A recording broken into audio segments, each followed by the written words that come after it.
السلام علیکم ورحمۃ اللہ وبرکاتہ۔ پروگرام تلخیص معانی القرآن میں آپ کا خیر مقدم ہے۔ آج ہم بات کریں گے قرآن اور قرآن سے نسبت کا کیا مقام ہے۔ قرآن خلق کائنات کے نام رب کائنات کا آخری پیغام ہے۔ قرآن حکمت سے پر اور ہدایت سے لبریز کلام ہے۔ قرآن سائنسی ایجادات و اکتشافات کا محور و مرکز ہے۔ قرآن شکوک و شبہات سے پاک، ریب و منون سے صاف، ابدی و سرمدی حیات جاودانی عطا کرنے والی ایک روشن دلیل ہے۔ قرآن شیطان کی دخل اندازیوں سے محفوظ، انسانی تحریفات و دسترس سے موصول، علمی و عملی میدان کے لیے موزون، روح کو بالیدگی بخشنے والی مستند دستاویز ہے۔ قرآن نصیحت پذیری کے لیے سہل، حصول ہدایت کے لیے آسان، عروج و ارتقاء کے لیے زبردست نسخہ ہے۔ قرآن خواب غفلت سے بیداری، صحیح سمت کی طرف درست رہنمائی کرنے والا انقلاب آفرین سندیس ہے۔ قرآن علم و حکمت کا خزانہ، رشد و ہدایت کا سرچشمہ، علوم و معارف کا مخزن، لال درخشاں و گوہر طابہ کا معدن، خیر و برکت کا منبع، نہایت ہی اعلیٰ و عرفہ، بلند پایا، گرامی قدر، بکثرت پڑھی جانے والی کتاب مبین ہے۔ قرآن بے مثل اور بے مثال معجزہ، واجب الاطاعت حکم نامہ اور دینی و دنیاوی فلاح و کامرانی کا سچا ضامن ہے۔ قرآن اہل ایمان کے لیے معیار فیصلہ، سرچشمہ قانون اور حق و باطل کی کسوٹی ہے۔ قرآن ہی عروۃ الوثقیٰ، حبل اللہ المتین، سواء السبیل اور صراط مستقیم ہے۔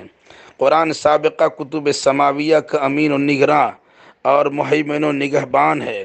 یہی دستور و منشور ہے، یہی اصل الاصول ہے، یہی ذریعہ اطیع اللہ و اطیع الرسول ہے، یہی منزل مقصود کا وسیلہ وصول ہے، جس کی ہر بات سچ، ہر جملہ درست، ہر حکم مبنی بر حقیقت، جس نے صداقت کا سرچشمہ جاری کیا، درستگی و اصابت کے سوتے نکالے، حقیقت کی معرفت بخشی، جس کے تحدی و چیلنج کو عرب کے فصحا و بلغا قبول نہ کر سکے، بلکہ زبان و ادب، فصاحت و بلاغت کے ماہرین کو زانو تلمس طے کرنے پر مجبور کر دیا، اور اسی قرآن نے ایک امی محض کو معلم کائنات، محسن انسانیت، مزکی اخلاق بنا دیا، اور اپنے زمانے کے انتہائی پسماندہ قوم کو ترقی یافتہ اور مہذب ترین قوم میں تبدیل کر دیا۔ قرآن نے بہرا کو شنوا کیا، اندھا کو بینائی بخشی، گونگا کو قوت گویائی سے نوازا، لنگڑا کو دوڑنے کی طاقت عطا کی اور مردہ کو زندہ کر دیا۔ اس چرخ نیلی فام کے نیچے آج اگر کسی کتاب کو کتاب الہی ہونے کا شرف حاصل ہے تو وہ صرف اور صرف قرآن مجید ہی ہے، کیونکہ صرف قرآن ہی اپنی اصلی حیثیت میں آج بھی محفوظ و مامون ہے، جس کی قدر منزلت کی قسم رب کائنات نے بار بار کھائی ہے۔ حقیقت یہ ہے کہ قرآن انعامات الہی کا ابدی و سرمدی خزانہ ہے۔ کائنات کے سامنے رب کائنات کا بہترین تعارف ہے، خالق و مخلوق کا مقام ملاقات ہے۔ محض قرآن سے نسبت ہی وجہ رفعت و سبب مرتبت ہے۔ انسان تو انسان، بے جان چیزوں کے لیے بھی قرآن سے انتساب ذریعہ مفاخرت ہے۔ ذرا اس لکڑی کی قسمت کا اندازہ لگائیں جس پر قرآن رکھ کر پڑھا جاتا ہے۔ کیا یہ عام لکڑیوں کی طرح ایک لکڑی نہیں ہے؟ مگر اس کی قدر منزلت لوگوں کی نگاہ میں کتنی ہے کہ جہاں قرآن ہوتا ہے وہیں وہ لکڑی بھی رکھی جاتی ہے۔ اس کی بے حرمتی روا نہیں ہوتی۔ یہ حرمت قرآن نہیں ہے تو پھر اور کیا ہے؟ انہ لقرآن کریم، الواقعہ آیت نمبر 76۔ یقیناً یہ بزرگی والا قرآن ہے جس نے صاحب نسبت کو مقام رفعت عطا کر دیا۔ آپ بھی قرآن سے تعلق پیدا کیجئے، آپ کا بھی ادب و احترام ملحوظ رکھا جائے گا اور سربلندی و سرفرازی عطا کی جائے گی۔ کپڑا تو کپڑا ہی ہوتا ہے، مگر وہ کپڑا جسے غلاف کے طور پر استعمال کیا جاتا ہے وہ غیر معمولی اہمیت کا حامل ہو جاتا ہے۔ لوگوں کی نظر میں اس کی وقت بے انتہا ہوتی ہے۔ انسان نہاتا دھوتا ہے، لباس فاخرہ زیب تن کرتا ہے، بڑے ادب و احترام سے الماری کے اوپر سے غلاف میں ملحوف قرآن مقدس کو اتارتا ہے۔ وہ غلاف جو گرد و غبار سے اٹا ہوتا ہے، اس کا بھی پاس و ادب ہے، اس کی بھی بے حرمتی گوارا نہیں ہے، بلکہ بحفاظت اسے پاک صاف مقام پر رکھا جاتا ہے۔ آخر غلاف بھی تو ایک کپڑا ہی ہے، لیکن قرآن سے اس کی نسبت نے لائق صد احترام بنا دیا۔ یہ رفت قرآن نہیں ہے تو پھر کیا ہے؟ مرفوعۃ مطہرہ، بلند بلند مرتبہ پاکیزہ کلام ہے۔ آیت سورہ عبس آیت نمبر 14۔ جس نے صاحب انتصاب کو عروج و ارتقاء بخشا، آپ بھی قرآن مبارک سے اپنا رشتہ استوار کیجئے، یقیناً آپ کی بھی بھرپور تعظیم و تکریم کی جائے گی، اور لوگ آپ کو بھی اپنے قریب سے قریب تر کرنے میں قباحت محسوس نہیں کریں گے۔ کاغذ اور ورق مختلف اشیاء کے لیے مستعمل ہوتا ہے، اس پر قرآن بھی لکھا جاتا ہے اور اخبارات بھی شائع ہوتے ہیں، مگر اس کاغذ کی قسمت کا کیا کہنا جس پر آیت قرآنی کی کتابت ہوتی ہے۔ آیت قرآنی تو بہت بڑی بات، صرف زبان قرآنی عربی کے چند حروف مکتوب ہو تو اس کی بھی شان بڑھ جاتی ہے۔ ایک شرابی و کبابی بھی اس کاغذ کی بے حرمتی گوارا نہیں کرتا، بلکہ اسے اٹھاتا ہے اور اپنے عقیدہ و نظریے کے مطابق سینے سے لگاتا، آنکھوں میں بساتا، ہونٹوں سے سٹاتا اور محفوظ و پاک مقام پر اسے رکھ دیتا ہے۔ یہ عظمت قرآن نہیں ہے تو پھر اور کیا ہے؟ وَلَوْ شِئْنَا لَرَفَعْنَاهُ بِهَا، اور الاعراف آیت نمبر 176۔ اگر ہم چاہیں تو ان آیات قرآنیہ کے ذریعے انہیں بلند بالا کر دیں۔ جس نے صاحب تعلق کو اونچا مقام تک پہنچا دیا، آپ بھی فرقان حمید کی عملی تصویر و تفسیر بن جائیے، آپ کو بھی تحت الثری سے اٹھا کر مقام ثریا تک پہنچا دیا جائے گا۔ چاہتے سب ہے کہ ہو اوج ثریا پہ مقیم، چاہتے سب ہے کہ ہو اوج ثریا پہ مقیم، پہلے ویسا کوئی پیدا تو کرے قلب سلیم۔ نسبت قرآن ہی وجہ افتخار ہے۔ ماہ رمضان عظمت نشان اسی لیے ہے کہ قرآن کا نزول اس ماہ میں ہوا ہے، جس کے صفات شکریہ میں پورے رمضان مبارک کے روزے فرض ہوئے۔ تمام مہینوں پر جس ماہ کی فضیلت مسلم، جس کے روزے کی اہمیت مبنی بر حقیقت، ماہ رمضان اسی لیے بابرکت مہینہ کہلایا کہ اس میں انسانیت کے نام رب کائنات کا آخری پیغام رحمانی کلام کا نزول ہوا۔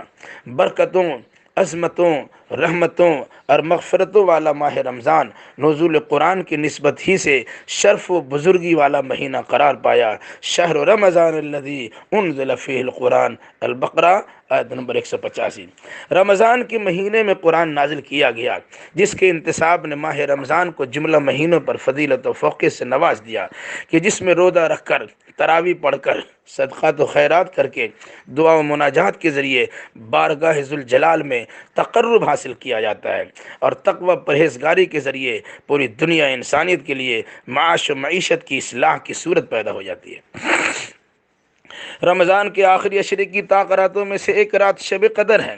ہزار مہینوں سے بہتر اسی لیے اسی قرآن کے نزول کی برکت سے ہے۔ حامل قضا قدر اور قوموں کی تقدیر بدلنے والی اور دنیا انسانیت کی کایا پلٹ دینے والی یہ رات ہزار مہینوں سے افضل اسی لیے قرار پائی کہ قرآن مجید اور فرقان حمید کے نزول کا آغاز نہایت محتم بشان طریقہ پر اسی جلیل القدر رات میں ہوا۔ ہر قسم کی آفات و بلیات سے محفوظ اور مکمل سلامتی والی یہ رات انسانیت کے لیے سراسر سلامتی کا پیغام قرآن ذی احترام ہی کی مرہون منت ہے۔ لیلۃ القدر خیر من الف شہر، سورۃ القدر آیت نمبر 3۔ شب قدر ہزار مہینوں سے بہتر ہے، جس کی نسبت نے ایک رات کو ہزار مہینوں سے بہتر اور برتر بنا دیا، جس میں مسلمان شب بیداری کرتا، تلاوت قرآن کرتا، دعا و عبادات کرتا، اپنے رب کی قربت و نزدیک کی چاہ کر ہزار مہینوں کی عبادت کرنے والوں سے بہتر بن جاتا ہے۔ شب قدر کی فضیلت سے فیض یاب ہونے کی سعادت ضرور حاصل کریں۔ نسبت قرآن سے لکڑی بابرکت ہوئی، رشتہ فرقان سے کپڑا بھی باعزت ہوا، انتصاب کلام الہی سے کاغذ کی قیمت بڑھ گئی، قرآن سے تعلق کی استواری سے ماہ رمضان محتم بالشان ہوا، قرآن سے لگاؤ نے ایک شب کو لیلۃ القدر خیر من الف شہر بنا دیا، تو اس سینے کا کیا کہنا جو قرآن مجید کے لیے بطور سفینہ ہے۔ حافظ قرآن کی عظمت و رفت اور مقام و منصب کا کیا پوچھنا، جس کا دماغ قرآن مقدس کے لیے گنجینہ ہے، بل ہوا قرآن قرآن مجید، سورہ بروج آیت نمبر 21، بلکہ وہ مجد الشرافت والا قرآن ہے۔ وَإِنَّهُ فِي أُمِّ الْكِتَابِ لَدَيْنَا لَعَلِيٌّ حَكِيمٌ، زخرف، سورہ زخرف آیت نمبر 4۔ اور در حقیقت یہ قرآن ام الکتاب لوح محفوظ میں ہمارے پاس بلند مرتبہ اور حکمت سے لبریز ہے۔ بل هو آیات بینات فی صدور الذین اوتوا العلم، العنکبوت آیت نمبر 49، بلکہ یہ واضح آیات ہیں جو اہل علم کے سینے میں محفوظ ہیں۔ فرمان رسالت بھی پڑھیے، ان اللہ یرفع بہذا الکتاب اقواما ویضع بہ آخرین، مسلم شریف۔ اللہ تعالیٰ اس کتاب کے ذریعے کچھ لوگوں کو بام عروج پر پہنچا دیتا ہے تو دوسروں کو ذلت و پستی کے عمیق غار میں ڈھکیل دیتا ہے۔ اسی قرآن کا کرشمہ قدرت ہے کہ محمد ابن عبداللہ نبی آخر الزماں، سرور کون و مکا، ہادی انس و جاں، صاحب قاب قوسین ودنا، حامل قرآن، شارح فرقان، صاحب طبیان و برہان، فصیح البیان و بلیغ اللسان، بلکہ قاری نظر آتا ہے حقیقت میں ہے قرآن، ولیکن رسول اللہ و خاتم النبیین، الاحزاب آیت نمبر 40، بلکہ آپ اللہ کے رسول اور خاتم النبیین ہیں۔ وہ اللہ نے ہمیں دو قرآن عطا کیا ہے، ایک علمی قرآن ہے تو دوسرا عملی قرآن ہے، ایک ساکت اور ایک ناطق۔ اللہ نے انہیں دونوں پر کامرانی و کامیابی کا اللہ نے انہی دونوں پر کامیابی و کامرانی کا انحصار رکھا ہے۔ ذلت و خواری سے نکلنے کا راستہ، عزت و سرفرازی کا واسطہ انہی دونوں کو بنایا ہے۔ تو آئیے ہم سب مل کر عزم مصمم کریں کہ اپنا کھویا ہوا وقار واپس لانے کے لیے قرآن تعلیمات کو عام کریں اور رب کائنات کا آخری پیغام قرآن مجید کو دنیا انسانیت تک بحسن خوبی پہنچا دیں کہ اسی میں ہماری اور انسانیت کی بھلائی ہے، ورنہ کہیں ایسا نہ ہو کہ ہم وہ زمانے میں معزز تھے مسلمان ہو کر اور ہم خار ہوئے تاریخ قرآن ہو کر کا مصداق بن جائے اور دوسروں کی سرفرازی دیکھ کر للچاتی نگاہ سے حسرت و یاس کو یاد کرتے ہی رہ جائیں۔ اللہ جملہ مسلمانوں کو کتاب و سنت کی عملی تصویر بننے اور ان کی نشر و اشاعت کی کما حق و توفیق مرحمت فرمائے، آمین یا رب العالمین۔ محمد معروف السلفی۔ السلام علیکم ورحمۃ اللہ وبرکاتہ۔